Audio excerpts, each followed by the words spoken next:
New at noon now, a repeat criminal is now facing a federal charge in the deadly stabbing of a Ukrainian refugee on a North Carolina train. Her death is sparking outrage in that city and all the way to the White House.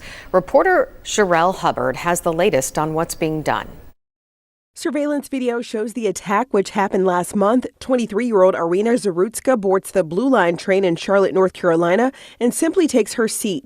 The man who is sitting behind her, identified as DeCarlos Brown Jr., attacks her unprovoked. Brown was charged federally with one count of committing an act causing death on a mass transportation system. We built a city that people want to live in, but we can lose that all if we allow violent crime like this to go on in our streets.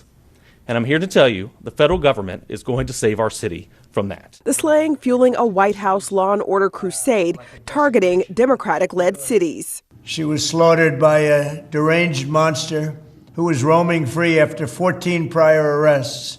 We cannot allow a depraved criminal element of violent repeat offenders to continue spreading destruction and death throughout our country. Family members told CNN Brown was living in a homeless shelter. They said he'd been diagnosed with schizophrenia. Charlotte transit officials say they are unsure that increased policing could stop an act like this from happening. He wasn't interfacing in a manner that would have triggered attention to him that he was about to do a heinous act. The suspect is in custody and charged in North Carolina with first-degree murder. She fled amid the deadliest land war in Europe since World War II. She fled to the safety, or so she thought, of the United States. I'm Sherelle Hubbard reporting. An affidavit revealed DeCarlos Brown used a pocket knife, which was found near a train platform. The FBI is also investigating that attack. Iryna Zarutska was 23 years old when her life was stolen in a way both brutal and senseless. To understand the weight of her story, we have to begin where it started, far from the streets of Charlotte, North Carolina, in Kyiv, Ukraine. Iryna was born in 2001 into a family that valued learning and culture. She grew up in the heart of the Ukrainian capital, a city filled with history, art, and architecture. From an early age, she showed a deep appreciation for beauty and preservation. That passion led her to study art restoration at the Kyiv State Institute of Decorative and Applied Art and Design. Her friends remembered her as gentle, quiet, and focused. She was not the kind of young woman who sought the spotlight.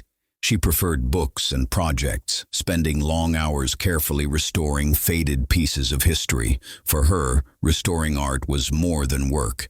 It was a way to keep the past alive, to ensure that culture and memory would not be lost. But history was not kind to Iryna's generation.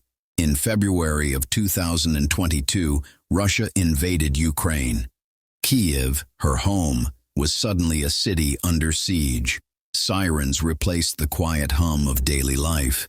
Bomb shelters became bedrooms. The future she had imagined for herself, one filled with galleries, studios, and museums, was replaced by uncertainty and fear. For weeks, her family endured the bombing. They hid underground, rationed food, and clung to the hope that the conflict would end quickly. But as the war dragged on, the danger became unbearable. Like millions of Ukrainians, Iryna's family faced an impossible choice: stay and risk death, or leave behind everything they knew. Her father, bound by law as a man of fighting age, was not permitted to leave Ukraine. So it was Iryna, her mother, her sister, and her younger brother who fled. They left their home, their belongings, and the life they had built, stepping into the unknown. Their path eventually led them to the United States, where they sought safety and stability. They settled in Charlotte, North Carolina. It was a world far from Kyiv, new streets, new language, new customs. For Iryna, it was both a relief and a struggle. She enrolled in English classes, determined to adapt. She worked at a local pizzeria to help support her family. Co-workers remembered her as quiet but friendly, someone who worked hard, never complained, and always showed gratitude for the opportunity to earn a living. Despite the trauma of war and displacement, Iryna carried herself with quiet resilience. She spoke of wanting to continue her studies, to build a career in America, and to help her family settle into their new reality. But on August 22nd, 2025, her new beginning came to a violent and tragic end. That evening, Iryna boarded the Lynx Blue Line light rail train in Charlotte. She had taken that route before. It was a simple commute, an ordinary ride, the kind of trip taken by thousands of people every day. Surveillance footage later showed her sitting in the train car, earbuds in, minding her own business. Behind her sat a man in a dark hoodie. His name was DeCarlos Brown Jr., a 34-year-old with a long and troubling past. 4 minutes into the ride, the calm of that train car was shattered. Brown reached into his hoodie, pulled out a pocket knife, and drove it into Iryna's body 3 times. One strike pierced her neck. Another cut her knee. Passengers watched in horror. Iryna struggled, conscious for nearly a minute before collapsing on the floor. Other riders rushed to her aid, but there were no officers in that car. No one trained to respond in time. 2 minutes later, Brown left the train. He walked off as if nothing had happened.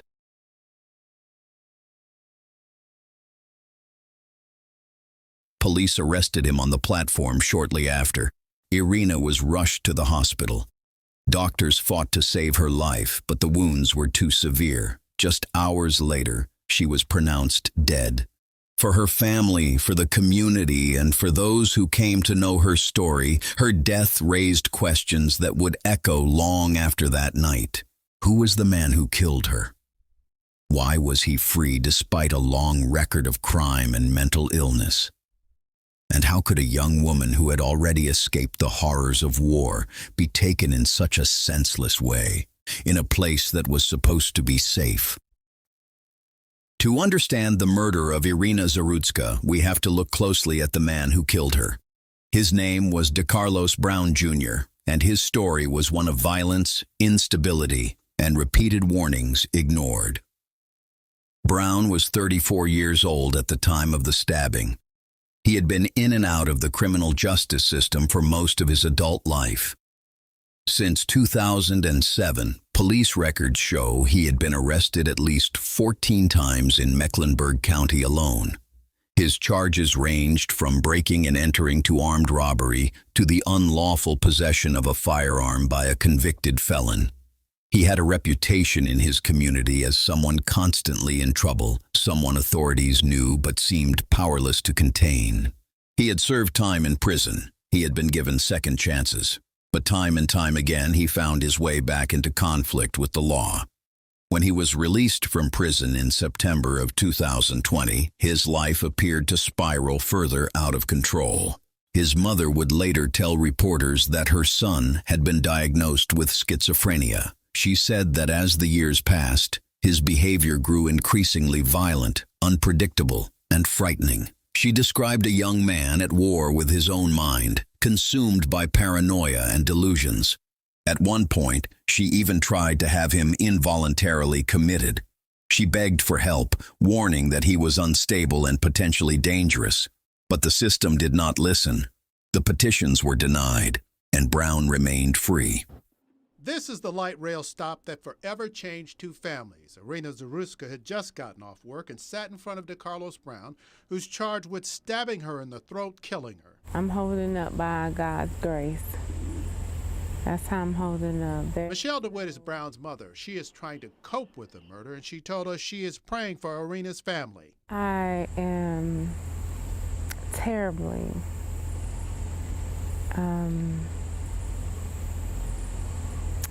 sad in regards to what has happened. I wouldn't want that on anyone. While she knew her son suffered from schizophrenia, she didn't think he was capable of such a violent act. She last saw him about a week before the light rail stabbing and says he talked about a material in his body controlling his actions. Even at that point, did you ever think it's possible that he might actually hurt somebody else? He's been saying it so long. You know, I want the police. The police is telling me what to eat. The police telling me how to act. But never hurt somebody. No. Brown was homeless, spent time in prison for armed robbery. When he got out, his mother says they noticed a change in his behavior. It got really bad when he came in, and he was very aggressive when he came in the home. We're like, hey, what's wrong with you? He came in as if someone was after him. DeWitt says that 4 years ago, they got Brown involuntarily committed, and he got better. But then he decided not to take his medicine anymore. My husband and I advised him, if you stay with the medicine, we can help you. But if you don't stick with the medication, then there's no need for you being here. So he decided he didn't want to take the medicine. He wanted to go to the shelter. And that's where we dropped him off at. Since the murder, Brown's family has received death threats. We had the police last night come and rip our house because someone threatened to come and kill us. DeWitt is frustrated with calls to sentence her son to death because she believes he is mentally ill. You don't know my son. You don't know what I went through with my son, how many years I've been through it. DeWitt says she often thinks about the days when Brown was growing up before he got sick. Good young man. Yes, ma'am, no, ma'am. Mommy, don't pick that box up. I got it. That's the side that I miss. Well, DeWitt tells us her son's last contact with police before the stabbing was for misusing the 911 system. She believes that should have been enough to get him admitted to a mental health facility, and she thinks had that happened, this tragedy possibly could have been prevented. Reporting live from the Mecklenburg County Jail, Glenn Counts, Channel 9 Eyewitness News. Yeah, hearing the perspective from someone who knows him best. Glenn, thank you. In January of 2025, just 7 months before Iryna's murder, Brown's unraveling mental state became painfully obvious.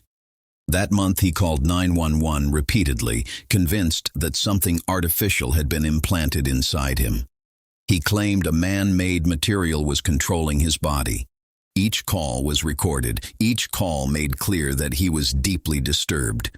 Yet the response from the system was minimal. Instead of being placed in treatment, he was charged with misuse of 911 and released without bond. These were red flags, bright, glaring warnings of a man who needed intervention. But no meaningful steps were taken. Brown was left to roam the streets of Charlotte, untreated, unmonitored, and unstable. Police charged him with murder, and a judge quickly ordered a 60-day psychiatric evaluation. The state of North Carolina prepared its case, and soon after, a grand jury indicted him on charges of first-degree murder. Federal prosecutors stepped in as well, filing charges for committing an act causing death on a mass transportation system.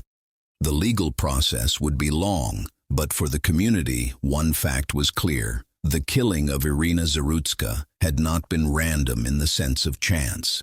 It was the predictable result of a system that had failed again and again to intervene. The killing of Iryna Zarutska sent shockwaves through Charlotte and far beyond. We are on the path to making this a better and safer city. I think that's what everyone wants here. We do have our challenges. I do believe in justice for Iryna. She certainly deserved this, so I'm not sure what will come of it. I hope our political leaders can join together and figure out what we can do to make this a much better, safer city.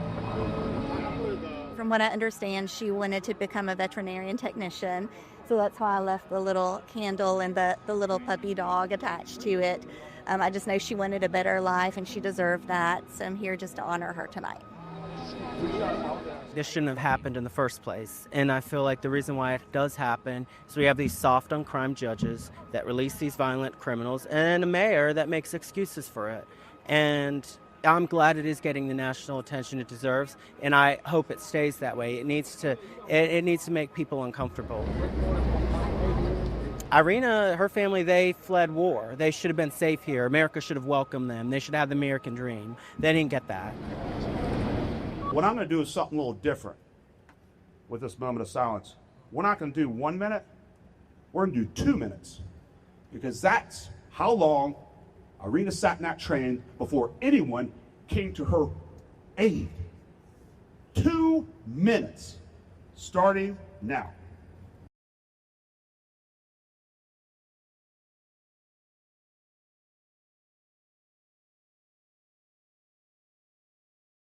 For those who knew her, the tragedy felt incomprehensible. She had already survived so much: war, displacement, and the painful journey of starting over in a foreign country. And yet, in a place where she should have been safe, she lost her life in the most brutal way imaginable. In the hours after the stabbing, police began piecing together what had happened. They reviewed the surveillance footage from the train car. The video showed the attack clearly: Iryna sitting quietly, unaware of the man just behind her. Brown's sudden movements, the glint of the knife, the chaos as passengers tried to respond. It was an open and shut case in terms of identifying the killer. But the bigger questions were harder to answer. Why was he there? Why was he free? And why had so many warnings gone unanswered? Detectives interviewed passengers who had been inside the train that night. Some described the scene as surreal, almost unreal. They remembered hearing screams, seeing blood, and watching helplessly as Iryna collapsed. One rider tried to apply pressure to her wounds. Another called for help, but despite their efforts, the damage was already done. Meanwhile, doctors at the hospital fought to stabilize her. For a brief time, there was hope. Reports suggest she was conscious for nearly a minute after the stabbing, still fighting, still clinging to life. But by the time surgeons began their work, her injuries were simply too catastrophic. Hours later, she was gone.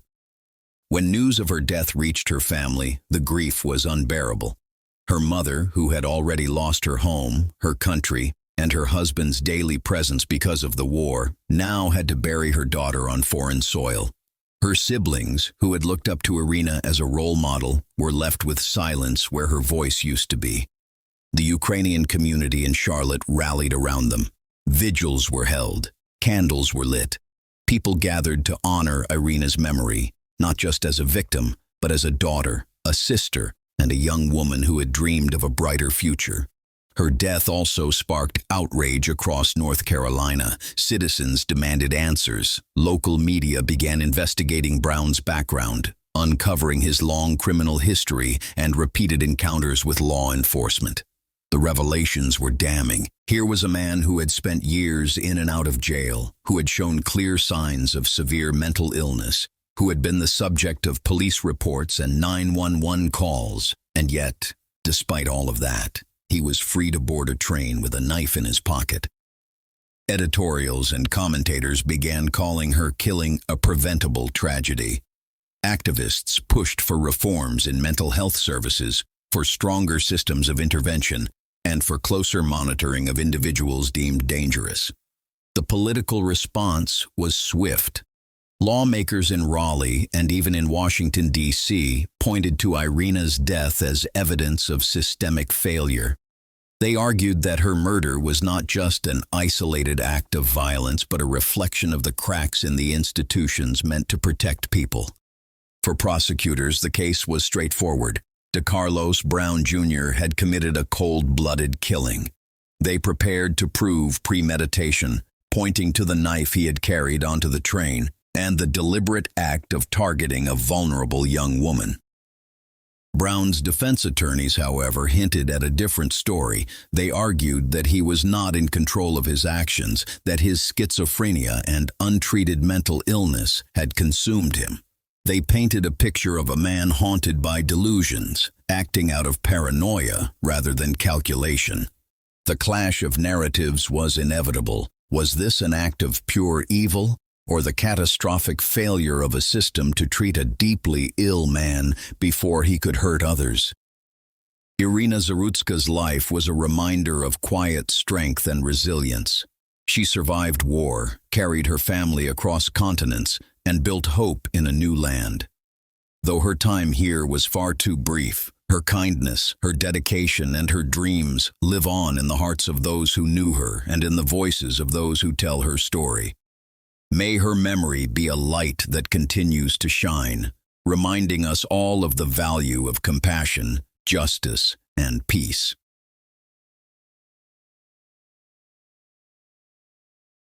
So you said something in your body did what? Nah, the material, put it like this, the material using my body to stab the lady.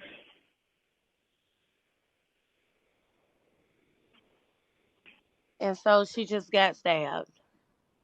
Yeah. You know that's not me. I'm talking about just for no reason. But since they did that, now they gotta investigate the material my body is exposed to. Since they want to do all that, now they gotta investigate. It's funny because she's from the Ukraine, she's from Russia, and they got a war. They had a war going on against the United States. So I'm just trying to understand, out of all people, why her? That's hey, it ain't. I don't have nothing. They just lashed out on her. That's what happened. They lashed out on her. Who else was working the album? Whoever was working the material, they lashed out on her.